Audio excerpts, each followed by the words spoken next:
একটা সিংহ ঘন্টায় ছুটতে পারে 90 কিলোমিটার বেগে। কত কিলোমিটার? একটা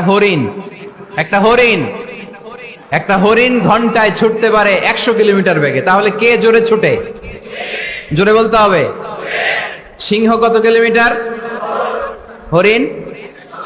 তারপরেও হরিণটা 100 কিলোমিটার বেগে ছোটার পরেও সিংহটার কাছে সে ধরা পড়ে যায়। এর কারণ সিংহ যখন ধরার জন্য ছোটে সে শুধু সামনে তাকায়, সে পিছনে তাকায় না। আর হরিণ 100 কিলোমিটার বেগে ছোটার পরেও সে ধরা খেয়ে যাবার ভয়ে বারবার পেছনে তাকায়।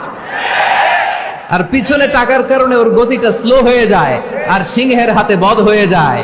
পিছনে তাকাবার সময় আমাদের নাই, চিল্লায় বলো ঠিক কিনা? আমরা অহংকার শিখি নাই, আমরা হিংসা শিখি নাই, আমাদের বুকে আছে বুক ভরা ভালোবাসা। আমি বিএনপি বুঝি না, আওয়ামী লীগ বুঝি না, জাতীয় পার্টি বুঝি না, জামাত ইসলাম বুঝি না, তাবলীগ বুঝি না, পীরের মুরিদ বুঝি না। যারাই পড়েছে লা ইলাহা ইল্লাল্লাহ তার জন্য আমাদের হৃদয়ে জায়গা আছে না নাই? মুসলমান কেন, হিন্দুদের জন্য আমাদের বুকে জায়গা আছে না নাই? হিন্দু ভাই যদি বলে আমি পড়বো আশহাদু আল্লা ইলাহা ইল্লাল্লাহ ওয়া আশহাদু আন্না মুহাম্মাদ রাসূলুল্লাহ, তার জন্য আমাদের দরজা খোলা আছে না নাই?